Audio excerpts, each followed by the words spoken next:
Welcome to Small Business, Big Network, the podcast for small business owners who want big results from their networking. I'm Liz Drury, a freelance voiceover artist who knows that if you're not working, then networking could help. John Jinchliffe is the head of talent at Jampan and also the founder of the GLDC, that's the Global Learning and Development Community. John is passionate about all things learning and development and really cares about the people in the network he's created. Thank you very much for joining me on the podcast, John. Thanks a lot for having me. Now, before we start talking about networking in particular, I'd love to know a bit about your background. You've worked in the learning and development arena for a number of years. So what was it that drew you to this sector originally? Gosh, it actually comes from my time in banking. So I started out thinking that being a banker was going to be the best career kind of role for me. So I studied it in university, and then I found out actually doing the job I didn't enjoy it. So I started actually giving like mentoring to our new starters, really started to enjoy that interaction and really helping people. That was a big thing for me. And so from that, I managed to get a temporary position as a trainer within the bank, and then that turned permanent, and then I did 3 years of face-to-face, but within that, then I started to get involved in digital learning. So I started having like chance opportunities to use software, so some authoring tools, some screen recording, and then I just started to really love that. So I started to really hone my craft, started to learn it on evenings and weekends and Google searches galore and going through all forums trying to figure out how on earth do you actually do that.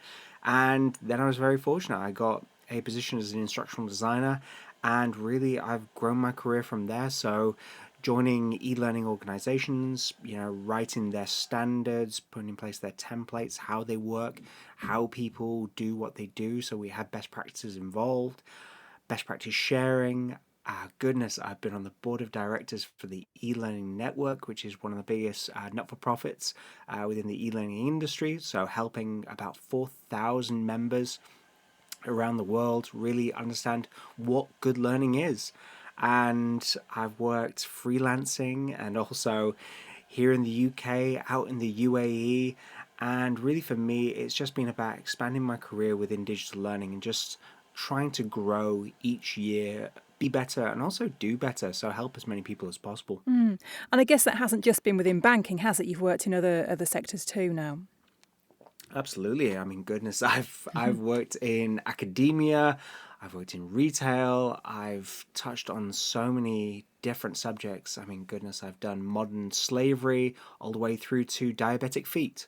Wow. So, yeah, kind of quite a range there. Definitely. So you're currently working at Jampan. So tell me about what Jampan do and your role within the company. Yeah, so Jampan is one of the leading digital marketplaces for freelancers and organizations. So bringing those two together whereby they need learning solutions. And I've known Jampan since its creation. So I've known David, the CEO, since he started it. And I actually started getting my freelance instructional designers and project managers and graphic designers from him years ago. And then when I moved into freelancing, he was amazing and actually got me my first gig. And that was just such a great experience. And then coming back to the UK after my time in the UAE, me and him had kept in contact. And he said, look, I really want somebody to look after our people. We have over 1,000 freelancers, but I really want somebody who's going to take care of them, who knows good e-learning and is actually going to really care about them and also our clients. So I came on board as talent manager. I came through, so I look after over 1,000 freelancers and I help our internal team really put together the best talent for their requirements to their clients. So we look after some of the biggest companies in the world to make sure that they have the talent that they need to meet their learning solutions. But then I was 6 months in and I got promoted to head of talent, and I've got a little mini team under me. And I really look at the marketing. How do we evolve our freelancers? So not only are they on our books, but also how do we help them be the best that they can be? And also how can they be aware of what's going on in the industry? Because if you are a team of one, it's really difficult to understand what the industry wants of you at the moment. Yeah, absolutely. Now, you mentioned caring there. Now, you clearly care very much about the L&D community. I mean, so much that you have set up this network that we're going to talk about now, because I know you from the global learning and development community. How did GLDC come about, and why do you do it in the first place? So yeah, I think when it comes to caring, I remember when I started out in e-learning, and it was so incredibly difficult to find the right people for free. I didn't have a budget. So find the right people for free, be able to chat with them, learn from them, and also get the resources that you need for free. And this was something that always baffled me, why this wasn't being shared. And so I started doing little things in the UK, and then when I moved to the UAE, I got in touch with people and I said, "Oh, where are the groups? Where are the, like the ELNs or whatever, so that I can actually get to meet people?" And I've got frankly told they don't exist, or you have to pay for them. And it was just such a horrible thought that the only way that I'm going to meet people is by having to pay for it. So I'm really a person that looks at things and goes, right, if it doesn't exist, I'm going to make it. I've got that kind of mentality. And so I looked through my network and I put it out on LinkedIn, and I just said, look, I am going to drive an hour and a half from the desert to Dubai. I'm going to be at this bar. If you want to come meet people, come meet. It's completely free. And yeah, I'll be there. And so a lot of people were questioning, is this just a freemium scheme? So is it that I'm going to turn up and he's going to, introduce us and then say, oh, it's going to be £10 or, oh, it's actually this. And so a lot of people didn't come the first one because they were really just worried. They wanted to see, what was going to happen. But 6 people took the chance to come along, and I gave them so much value. I told them everything I know about, the last 12 years of learning. I gave them my Udemy course for free. If they wanted it, I just gave and gave and gave. And from that, people then saw, actually he was telling the truth. And so the next one we had, I think it was 17 people. Then the next one after that was 30 something. And it grew and it grew. And it was just people coming together for free. And, the weird thing was for me, people were coming and people were crying because they were so thankful that they had an opportunity to meet like-minded people and meet people for free without there being kind of an undertone of being sold to. That was Yeah. something that I was very, very upfront with people about. And then COVID happened. And so I thought, okay, I can either stop this dead, or we've got this wonderful internet thing and Zoom's really growing. How about I learn Zoom? I try and figure out how on earth I put together an event and the processes. So do I create an Eventbrite and then put that on LinkedIn and then link it through to a Zoom and then learn breakout rooms? And so it was really a real learning curve for me in the beginning. But once again, I just put it out there on LinkedIn and said, look, if you want to meet people, and I thought it doesn't have to be just UAE specific because this is the internet. Yeah. Anybody can join it. Yep. And so I put it out there, and the first one, I think we had about 35 people. 35 people joined. There was the UK, there was some US, there was Sweden, and literally from the beginning, it was once again just setting ground rules, just saying, look, you're among friends, there's no selling, just be here to be yourself and learn from each other. And life gets easy when you're being yourself.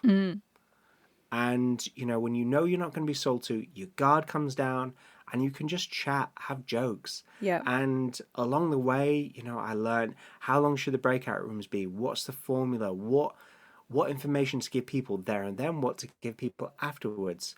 And, that kind of initial formula of 2 breakout rooms, family photo, so having a group photo, a quiz, and then spending the time thanking people afterwards, which is a completely manual task, but it's something that I care about a lot. That has stood the test of time. That's been going, over a year now. Yeah. Yeah, I think I joined you in about September, October time last year. And I love it. I keep coming back, and that quiz, it can get quite competitive, can't it? It really can. It's quite surprising how lovely people are towards each other before then, and then it gets really competitive.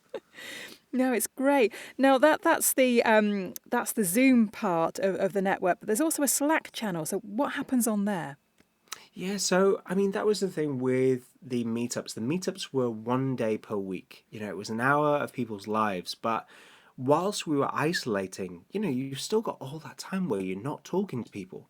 And if you're not really extrovert or you're not really going out there on LinkedIn, it can be pretty quiet. So I created the Slack channel just as an option for people. I thought maybe there'll be 40, 50 people that want to use it.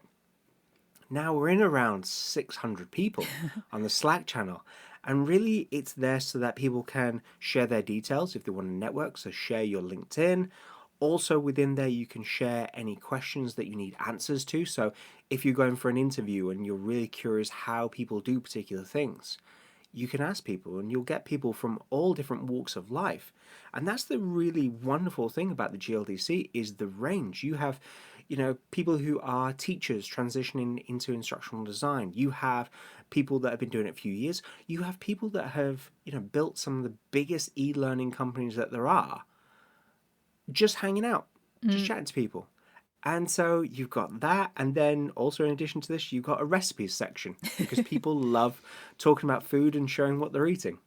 And there are people from all over the world. Have you counted up how many different countries we are now? I really haven't. I know we're every continent apart from Antarctica. That's the thing that I do know. But I mean, it is always wonderful when new faces come up and you say, where are you from? And it's like, oh, I'm joining you from St. Bart's. Oh, I'm joining you from, India, Goa, Bali, Maldives. I mean, it's just such a wonderful thing. And I always love it when people join and they'll talk to somebody and they'll be like, oh, where are you? Oh, I'm here. Oh, you live 10 minutes away from me. Yeah. Yeah, that does happen. I've seen that happen in the breakout rooms. People say, oh, yeah, you're just up the road. Yeah. And I see a lot of the same faces every week. So what is it, do you think, that keeps people coming back? I think it's the fact that somehow, some way, we've built a very open and warm environment for people to come into. A really kind of friendly social group whereby everybody kind of from the get-go is in that smiley, happy nature. I mean, it's something that I'm ever so, I can't really say I'm proud of because it's not me, it's everybody doing it. It's them being themselves and just turning up, having a smile on their face. And it's kind of, if you went to a physical networking event, would you rather join the group who have scowls on their face and, have their arms crossed? Or would you want to go to the ones whereby they're dressed up in Harry Potter outfits, having a laugh? Absolutely, yeah. The themes are do make it a lot of fun too. Exactly. And I think that's one amazing thing is, really giving people the absolute right to be themselves. A full on green for go, be yourself, be your authentic self. And I think, obviously we're doing business. Business is what we're in. We're in the business of L&D. But if providing that environment whereby people can be wholeheartedly themselves, it's a fantastic thing. Yeah. Now, as you mentioned earlier on, it's not about selling, and you very much discourage people from selling during the meetings. But business does get done, and there have been some good success stories, haven't there? Yeah, absolutely. I mean, this is the thing, if you're somebody who is looking to get into the world of L&D, or you've just been made redundant and you're an experienced, let's say, for example, instructional designer, people have actually gotten jobs from having conversations with people. Freelancers have gotten jobs and gotten gigs from, having conversations with people because there is a natural just, people are vibing and each understands what each other can do. And because there's no real formality to it, you get a real good understanding of how well you're going to work with somebody. So, there's been people able to get jobs, people able to get gigs, But also, I think a wonderful thing, and this is, when we think about our careers, people expanding their actual networks in a really great way. I mean, people having friendships outside of the group, people going for coffee, which seems so odd in the times that we're living in. But in Toronto, we have an absolutely fantastic group that are actually there, and they've gone out for coffee with each other. And Yeah. so, learning, I've had people come through, and the thing that they've asked is, how much smarter am I going to be from attending this? How much is this going to, benefit me? And I said, it's going to enrich you as much as you put in. Mm-hmm. Because that's it. It's a two-way street. If you're going to be completely open and you're going to give, you're going to get. Yeah. Yeah. And that's the way the networking works, isn't it? The more you put in, the more you're going to get out of it. Exactly. And that is really networking for everything. This isn't just GLDC, this is everything. Yeah. I gave a keynote a few months back, which was Give, a Practitioner's Guide to Social Networking. And it's really interesting how you look at the most successful people on LinkedIn, and it's the people who are giving the most information away. Yeah. It's not the people who are being secretive and, sneaky. It's, here's 10 ways to do this.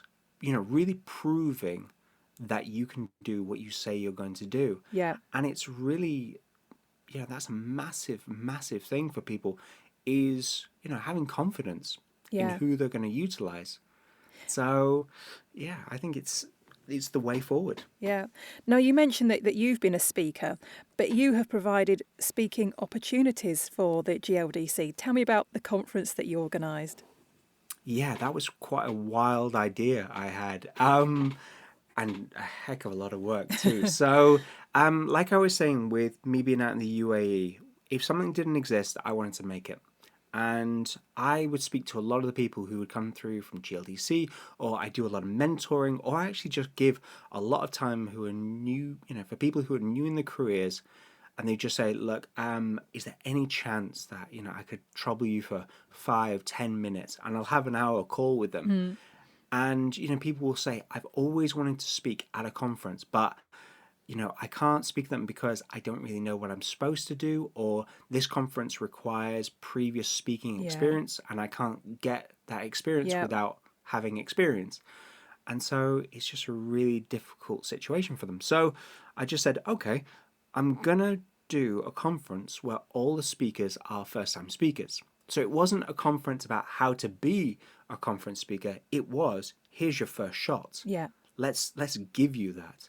I've never put on a conference before, which was the silly thing. I've never, done something to that extent. I put on small events whereby people come through, a couple of speakers, really nice and easy. And in the beginning, I was really curious and I thought, goodness, if I can get maybe 10, 12 speakers, I'll be happy. And then I got through 70 submissions.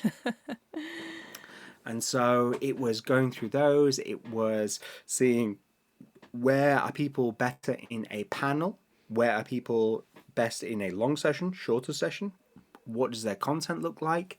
How can we help them? So then arranging mentors in addition to that to help them. Then there was, this was all in conjunction with L&D Cares. So doing a collaboration. Now, collaborations are a really rare thing in L&D because everybody's very precious about what they do and like IP and things like that. Yeah. I just thought, why don't we disrupt this and we'll do a collab?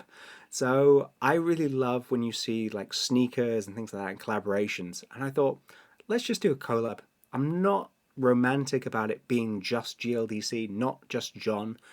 I thought as long as the outcome's right, it's right. Yeah. So collaborated with L&D Cares. They're a great bunch. Had volunteers from the GLDC and just made it happen. So we had volunteers in the background, making sure all the technical stuff was done. We had a site. We had all of our speakers prepared. Everything technically worked.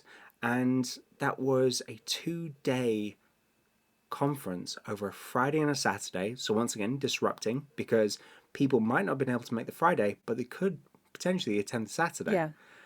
And so it was that. It was just one of the craziest things that I've done so far is, dedicate, goodness, it was like 3 months dedication to making that happen. But now you have, in the end, we had 48 speakers who are now no longer first-time speakers.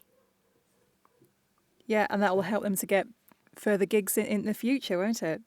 I mean, that really was the thing. We had one person straight afterwards, one of their co-workers was actually watching their session in the conference and said, I never knew you wanted to do this. Let's start a podcast. Fantastic.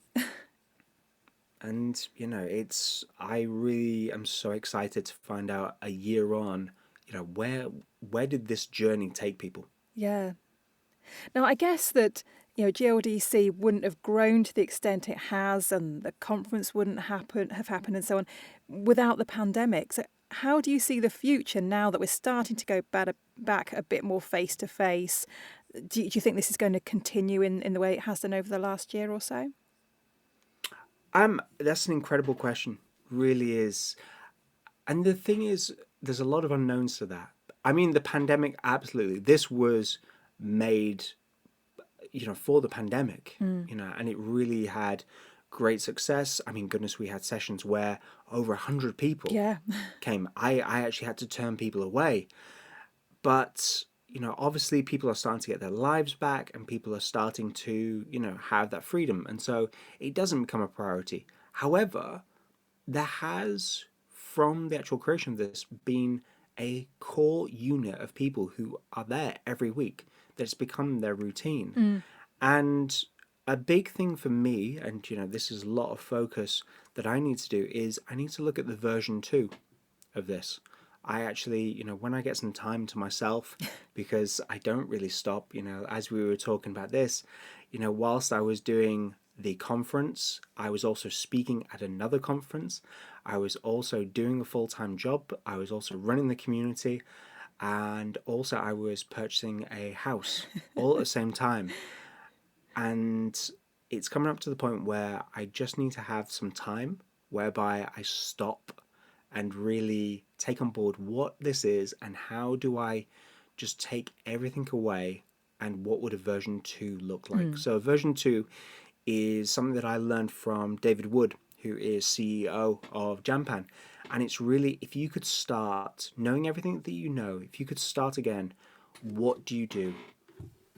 Yeah. So just finally then, John, if people are interested in finding out more about you, about Jampan, or how to join GLDC, where can they find you? Yeah, so they can pretty much find me living on LinkedIn. And if they want to find out about Jampan, then go to jam-pan.com. And if they want to learn about the GLDC, then you can go to mygldc.org. Lovely. Thank you very much, John. That's been fantastic. And I'm sure I'll see you at another GLDC meeting soon. You sure will. Thank you very much for having me. Thanks for listening to Small Business, Big Network. If you found this podcast useful, please do rate, review and subscribe. And don't forget to share it with the rest of your network too.